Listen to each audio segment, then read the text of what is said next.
آپ اور میں جب اسکول پڑھتے تھے، یہ میں اس دور کے بچوں کی بات نہیں کر رہا، یہ کم از کم جو 35-40 سال سے اوپر کی عمر کے ہیں، تو 8 آنے ملتے تھے روز، یا کوئی 1 روپیہ ملتا تھا، تو اس وقت 1 روپیہ بھی بڑا لگتا تھا۔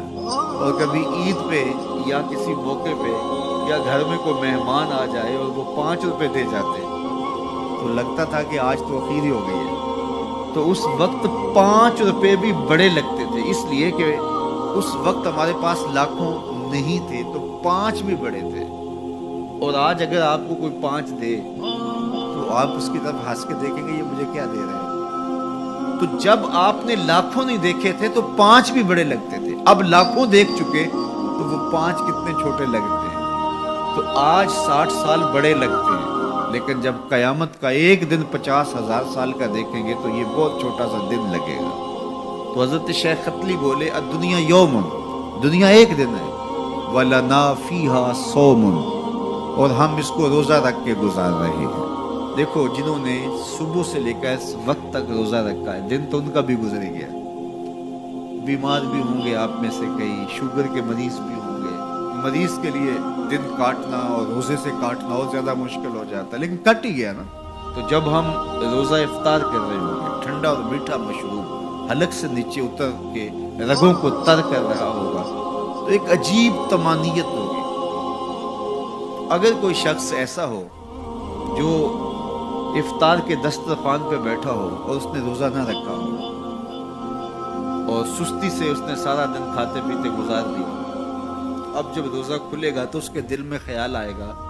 یہ ماڑا سا آدمی بھی تو روزہ رکھ کے سارا دن کاٹ ہی گیا ہے، تو اگر میں بھی رکھ دیتا تو یار دن تو میرا بھی گزر ہی جاتا تھا۔ لیکن اس کو وہ رسمن ساتھ تو لے رہا ہوگا، لیکن اگر اس نے روزہ نہیں رکھا تو اس کے لیے اس میں کوئی لذت نہیں ہوگی، اس کے لیے کوئی راحت نہیں ہوگی۔ وہ سوچے گا کہ یار میں بھی روزہ رکھ کے گزار دیتا تو دن تو گزر ہی جانا تھا، اس کا بھی تو گزر گیا، میرا بھی تو گزر ہی جانا تھا۔ تو جب قیامت کے دن بڑے بڑے بد اعمال کرنے والے، برے اعمال کرنے والے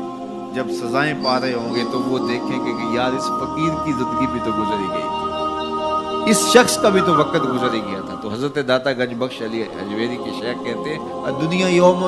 ولنا فیہا صوم، دنیا ایک دن کے برابر ہے اور میں روزہ رکھ کے گزار رہا ہوں، اپنی خواہشات کو روکتا ہوں، اپنی آرزوؤں کو روکتا ہوں، گویا ایک روزہ رکھ کے زندگی گزار رہا ہوں، تو زندگی تو میری بھی گزر جائے گی، اور جو نہیں روزہ رکھ کے گزار رہے تو زندگی تو ان کی بھی گزر جائے گی۔ تو فرمایا میں روزہ رکھ کے زندگی گزار رہا ہوں۔ اللہ اکبر۔ اس لیے اچھے لوگوں کی صحبت اختیار کرو، نیک لوگوں کے پاس بیٹھا کرو، یہ میری اور آپ کی ضرورت ہے کہ اچھے لوگوں کی صحبت میں جا کے بیٹھیں۔ جب اچھائی کی مجلس میں آپ بیٹھیں گے، میں بیٹھوں گا تو کوئی خیر کی بات ملے گی جو ہماری آخرت اور دنیا کی بہتری کی ضامن بن جائے گی۔ یا جتنی دیر بیٹھے رہیں گے مجلس میں، کم از کم اتنی دیر تو برائیوں سے، گناہوں سے بچے رہیں گے اور دل میں نور اترتا رہے گا۔ اب کوئی فائدہ ہو نہ ہو تو یہ تھوڑی بات ہے کہ کانوں کو حضور کی احادیث نصیب ہو رہی ہے، حضور علیہ السلام کے فرامین جو ہے وہ سننے کو نصیب ہو رہے ہیں، تو اس کی برکات اترتی رہے گی، اور آپ یہاں سے اٹھ کے جائیں گے بھی حدیث رسول کی خوشبو آپ کے ساتھ ساتھ چلے گی۔ تو اسی طرح برے شخص کے پاس بیٹھنے سے یا تو برائی اثر